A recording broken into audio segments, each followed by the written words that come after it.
For that long. Raga adayaha. Material attachment and so on. Stenaha. Thieves. Tavat. For that long. Karagraham. A prison. Graham. One's home. Tavat. For that long. Moha. The bewilderment of family affection. Angry. Upon their feet. Nigadaha. Shackles. Yavat. As long as. Krishna. O Lord Krishna. Na. Do not become. Te. Your devotees. Janaha. Any persons. So translation. My dear Lord Krishna, until people become your devotees, their material attachments and desires remain thieves, their homes remain prisons, and their affectionate feelings for their family members remain foot shackles. You can repeat. My dear Lord Krishna, until people become your devotees, their material attachments and desires remain thieves. Their homes remain prisons. And their affectionate feelings for their family members remain foot shackles. Okay. Purport by the servants of His Divine Grace, Srila Prabhupada. Apparently, the residents of Vrindavan, the abode of Lord Krishna, are simple householders engaged in ordinary affairs such as herding cows, cooking, rearing children, and performing religious ceremonies. However, all these activities are intensely engaged in the loving service of Lord Krishna. The residents of Vrindavan perform all activities in pure Krishna consciousness and thus exist on the most exalted platform of liberated life. Otherwise, the same activities performed without Krishna consciousness constitute ordinary bondage to the material world. Thus, one should not misunderstand the exalted position of the residents of Vrindavan, nor should one consider oneself highly religious simply because one performs ordinary domestic affairs very enthusiastically, but without Krishna consciousness. By focusing our passionate attachment on our family and society, we are completely deviated from the progressive path of Krishna consciousness. Conversely, if we engage our family in the loving service of the Lord, our endeavors to maintain our family become part and parcel of our progressive spiritual duties. In conclusion, by studying the extraordinary status of the residents of Vrindavan, we can see that the essential quality of their lives is pure Krishna consciousness, the rendering of loving service to the Lord without a trace of material desire or mental speculation. Such loving service to the original personality of Godhead immediately creates the atmosphere of Sri Vrindavan Dham, the kingdom of God. So, Tavad Ragam Lehas Tenas, Tavad Karagraham Graham, Tavan Mohom Gri Nikado, Yavat Krishna Nate Janaha. So, Om Ganat Timidanda Shah, Kadanjana Shlakaya, Chakshud and Meditam, Yena Tasmai, Shigure Maha. So, we are going again to read Sanatana Goswami's commentary that has been translated and commented on by Gopi Pranadhana Prabhu in the Brihad Bhagavatamrita for the same verse. And then after that, we're going to read the commentaries of the great Acaryas, like Vishwanath Chakravarti Thakur, Rupa Goswami, Jiva Goswami, etc. So here's the commentary of Sanatana Goswami in the Brihad Bhagavatamrita given to us by Gopi Pranadana Prabhu. Here Brahma responds to a question Krishna might ask. Why should the Brajabasis expect any more from him than do the sannyasis who have renounced everything? Renunciants who have freed themselves from all material contamination obtain nothing more than Krishna. So why shouldn't the Brajabasis also be happy by having just him? Brahma answers by reminding Krishna that material desires, like thieves, rob the victims of discernment, determination, and other assets, and the home in which one lives with spouse and children is a prison that the infatuations of love keep one forever from escaping. Wow. Successful sannyasis deserve credit for somehow or other avoiding these thieves and securing release from the prison of home life. The Brajabasis, however, are much more praiseworthy because their homes, attachments, and desires, and the love they share among themselves actually free them from bondage.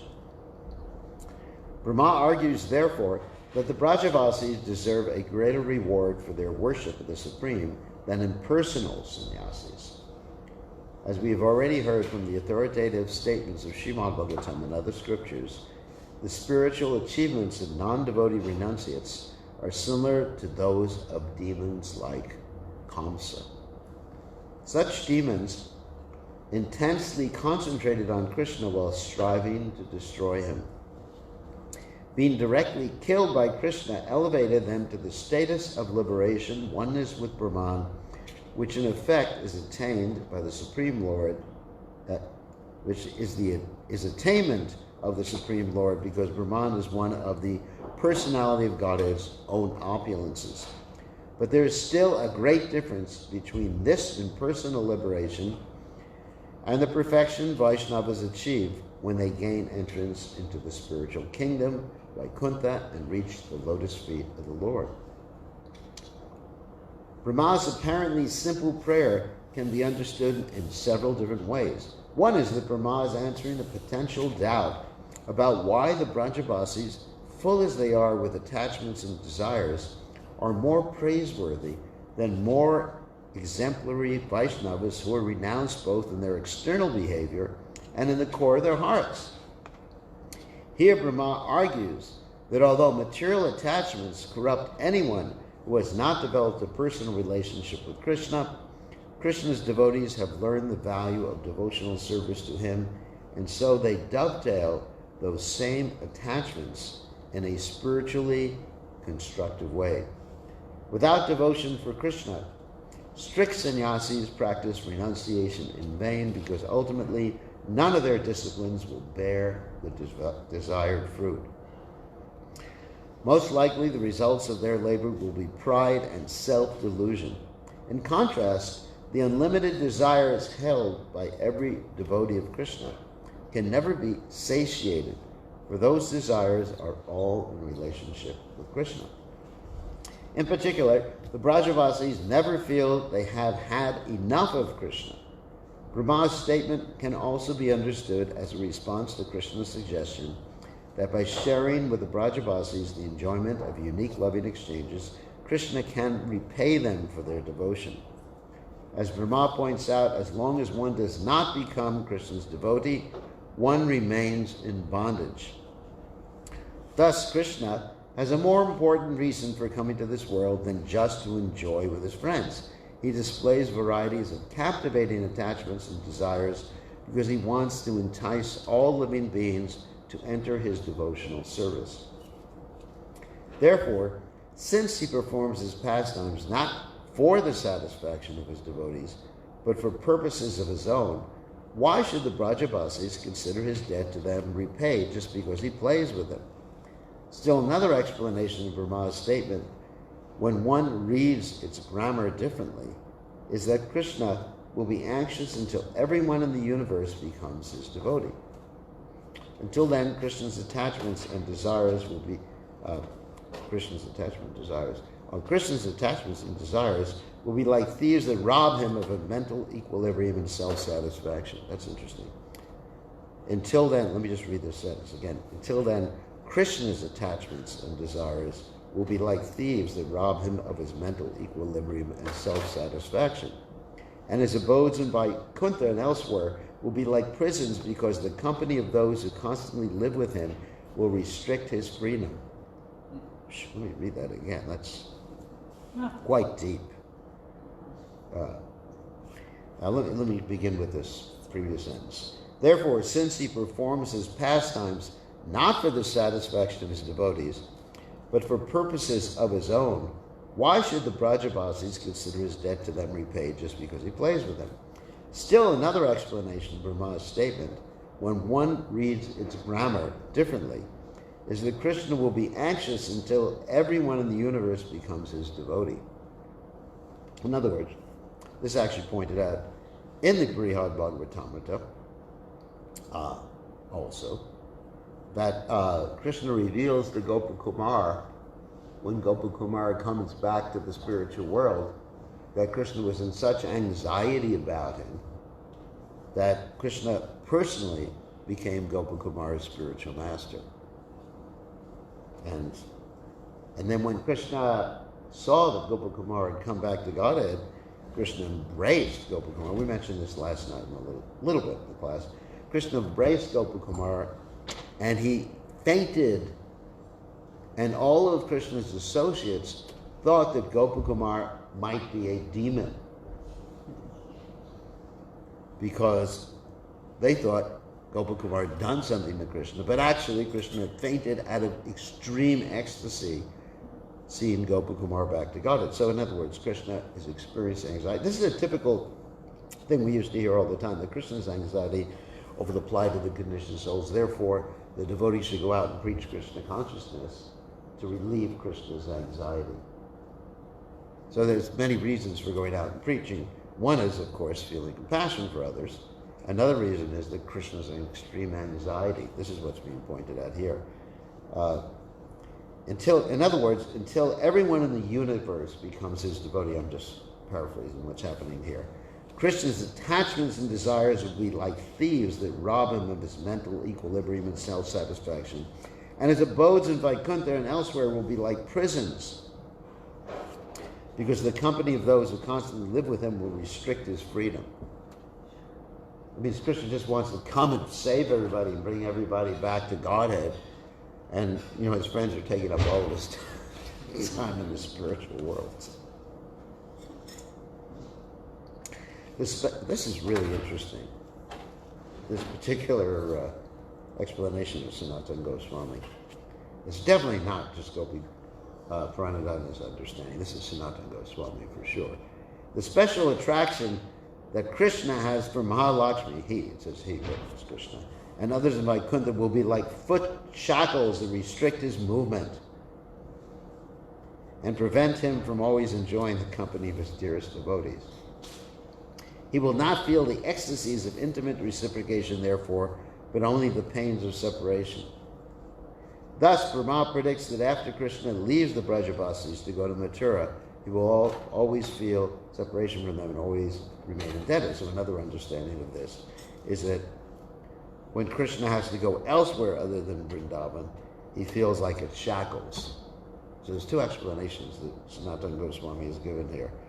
That he's feeling anxiety because of the souls in the material world. And number two, when Krishna has to leave the Brajavasi, which is lessons here, thus Brahma predicts that when Krishna leaves the Brajavasis to go to Mathura, he will always feel separation for them and remain indebted. So there'll be an anxiety because of that. That's Sanatana Goswami's explanation. So, really esoteric things being explained here. So let's read Vishwanath Chakrabarti Thakur's explanation for this verse. The sannyasis will object that the inhabitants of Braj are fallen in the net of material life in the form of attachment to sons and wife. And of course we understand the principle of yukta vairagya instead of falgu vairagya. If one can engage something in Krishna's service, then that is renunciation. That is real renunciation, not giving up anything. So However, what to speak of the householders of Braj, even your ordinary devotees in other places are superior to the sannyasis. Attachment and aversion are great thieves because they steal the great treasure of great bliss from the soul. The souls are bound up in the prison of household life, so they cannot criticize the Supreme Lord after having lost their wealth. As long as people do not get the mercy of your devotees and become your followers, they remain in this position. When they become your devotees and develop attachment for bhakti and aversion for things obstructing bhakti, they become absorbed in you. These thieves, attraction and repulsion, expecting to grasp the great treasure of unlimited knowledge and bliss when they become fixed in you, give up their bad qualities and instead do good service to others. The house, which is a prison, by performance of pious and impious activities binding them up, becomes a means of attaining the eternal Dhamma through activities of serving you and singing your glories. Yukta Vairagya again. When the jiva becomes a devotee of Krishna, then the bewilderment, moha, from objects, formerly wife and sons, become causes of the expression anubhavas of prema. Wow. How can the sannyasis compare to this? My son Sanat Kumar has said the following to show the inferiority of such people and the superiority of the devotee. That's interesting, you know. Of course, in many cases referring to impersonal sannyasis, but we also have the statement of Srila Bhakti Siddhanta Saraswati Thakur, where he said if he could, thought he could have Krishna-conscious children, he could prepare to have sex 1,000 times. So, in other words, one has to maximize one's service of Krishna, regardless of the ashram. It is not that taking a particular ashram will make you Krishna conscious, or being in a state of external renunciation will make you Krishna conscious. It's maximizing what you do for Krishna. That's the whole point.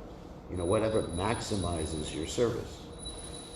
And a devotee being engaged in yukta vairagya, if one's a sannyasi, one should also try to maximize his service. I was just listening to a class of Srila Prabhupada's this morning when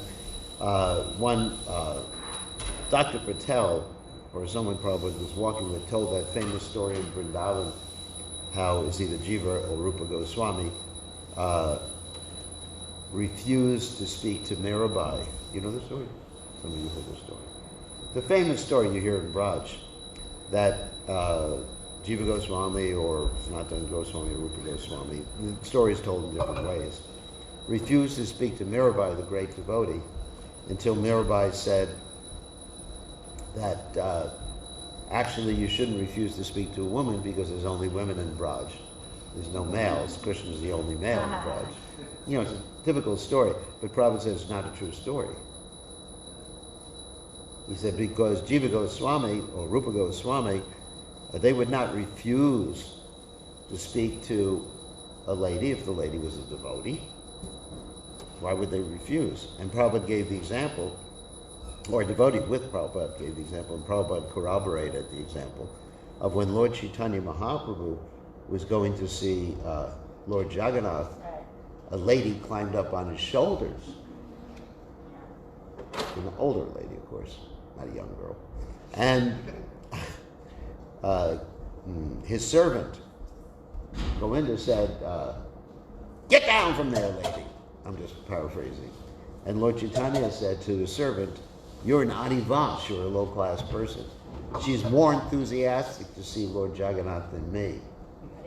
So Lord Chaitanya actually chastised his servant and wasn't upset with the lady. It's interesting. And the lady was standing, you know, on Lord Chaitanya Mahaprabhu's shoulders or something like that. Can you imagine?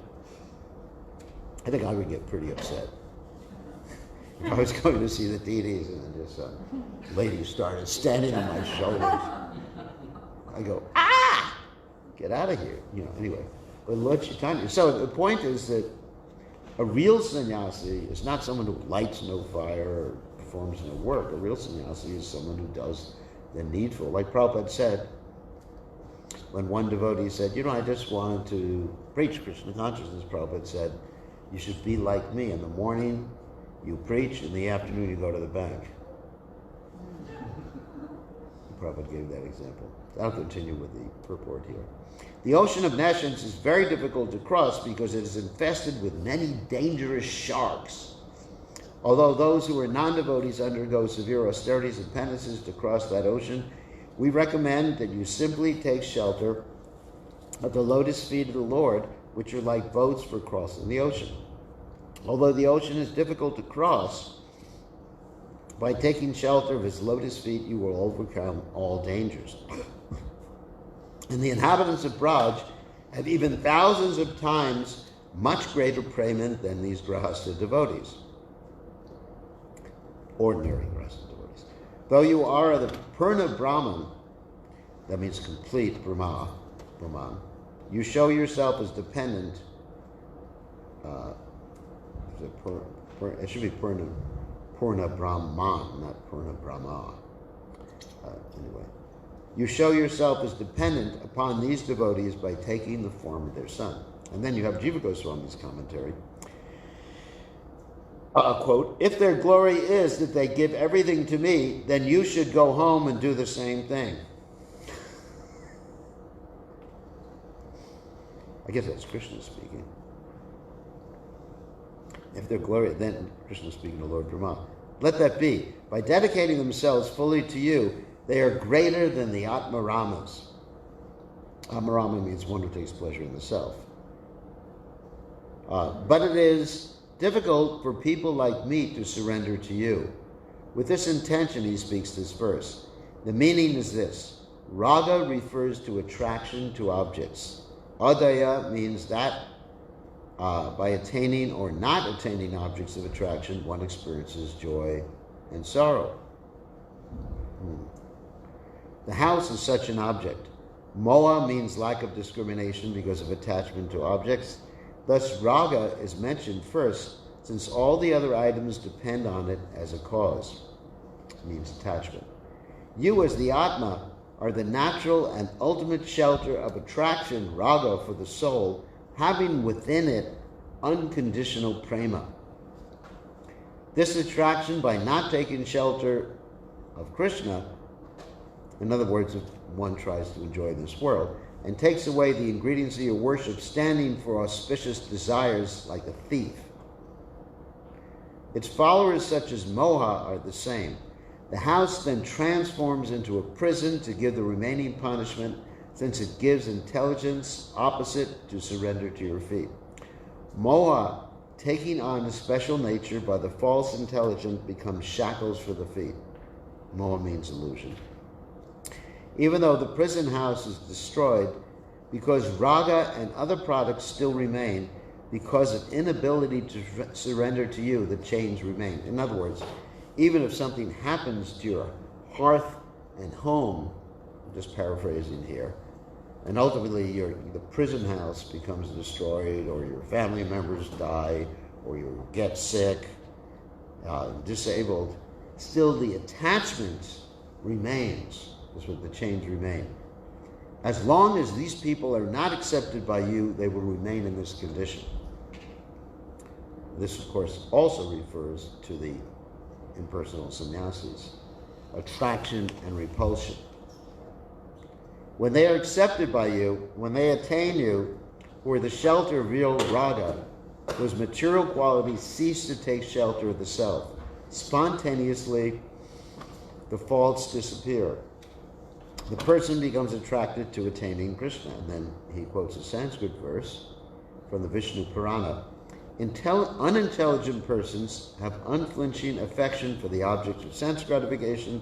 Similarly, may I always remember you, so that my attachment applied to you never leaves my heart. Vishnu Purana 1:20-19. Thus, when the house is offered to you, it is no longer a prison. Manasa Deha Geha Yokishamor, Aprilam Tuya Pade Nandakashore. Everything is yours, Nandakashore, my home, my house, my wife, my children, everything. Thus, when the house is offered to you, it is no longer prison. When moha becomes a part of prema, it is no longer a fault. And Lord Kapila Deva explains this. He says the same attachment that one has from materialistic persons, if that attachment is focused on devotees, that attachment becomes the cause of one's liberation or one's pure Krishna consciousness. It's not that we give up attachment, the same attachment, when it's focused on the proper object. So in other words, if one's attached to the house, let's say the house, not just a person, because it's part of your service to Krishna. What does it mean to have a house part of your service to Krishna? It means you engage your house in Kali Yuga and preaching Krishna consciousness. Like Prabhupada said to people who get married, he said the first duty is before you eat, you call out. If anyone's hungry 3 times, please let them come eat. If one simply remains compact in one's house, just enjoying opulent food in the name of prasadam, that's using Krishna, or as Prabhupada would say, using a shalagram shila to crack nuts with. And I was there when Prabhupada utilized that statement. The devotees were visiting different temples in India, and in one temple they didn't receive the devotees properly. They probably didn't give them prasadam or anything like that.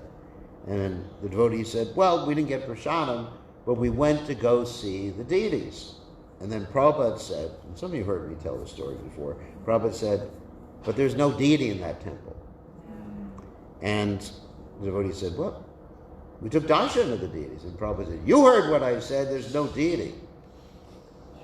And all of us, I was sitting in the room with Prabhupada at that time, and I was just like, oh. It was Prabhupada. And then Prabhupada cooled down a little bit, and he said, it's like we have this Bengali saying, they're using the shalagram shila to crack nuts with. In other words, they're just trying to enjoy the facility that Krishna's offered, thinking it's Krishna conscious, but actually to engage anything in Krishna's service in Kali Yuga means it has to be part of the preaching mission. So if the house is used to invite people over to bring them to Krishna consciousness, fantastic. But the house is just used to hold your little children, rockabye, whatever, on the treetop, as the song goes. Then it's just Maya. So, in other words, Yukta Vairagya means to use everything in Kali Yuga for serving Krishna and preaching. The people of Braj are the crest jewels of soul surrendered to you. How can people like me who touch the dust from their feet, desiring, this is Lord Brahma, desiring to attain something, attain a position like them? Or, and here's Krishna again speaking, or they constantly serve me, although I cannot repay them. They are also faulty then. O Krishna, attractor of all hearts, as long as they do not become your people and they do not attain your service, the devotees have natural desires for eating, etc., while remembering you. Thus their houses become like prisons when they sleep and forget you. They then become overcome with moha out of extreme suffering. So I'm trying to unpack this. In other words, until people completely surrender to Krishna, and while they maintain their desires, then there's some mixture there when they sleep. Or they have raga for you. The places of your pastimes become their prisons. They faint in prema, and this gives them suffering. There's another angle of vision. It's interesting how many angles of vision are presented by the Acaryas. This happens as long as they do not attain service to you. Though they faint, since they have surrendered to you, the people of Braj have no fault at all. Whew. Take a long time to unpack this whole purport. So, Sanatana Goswami's commentary. Adaya means anger and other emotions. The anger of the devotees, however, becomes part of bhakti. That doesn't mean our anger is always part of bhakti. By scolding the fools, the devotees lead them to deliverance. O Krishna, directly the Supreme Lord, if their properties are for themselves, how is their attachment for enjoying matter, their welcoming guests, and showing affection to each other viewed? It is not seen as belonging to you, not te. O Krishna, who gives complete bliss, to that extent they offer respects to you, not te. A little complicated here. Attachment becomes a thief, which by its nature steals the gems of discrimination, determination, and other good qualities. Adya indicates that on attaining this, one develops anger, etc. Bhagavad Gita philosophy. Attachment, contemplating sense objects, one becomes attached and get angry. The house and conduct of a householder causes suffering by restriction like a prison. Mutual affection, moha, causes lack of independence, like shackles on the feet. The meaning is this: devotees nourish their bhakti by attachment to things they offer to the Lord.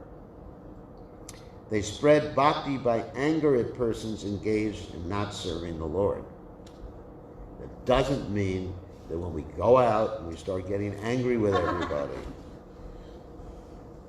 we hate the sins, not the sinners. We have to be careful about taking this out of context. As householders, they show compassion for all beings by serving the devotees. But this will not happen until they become devotees. And here's Krishna speaking. If they serve me constantly, though I cannot reward them the highest goal, is it wrong?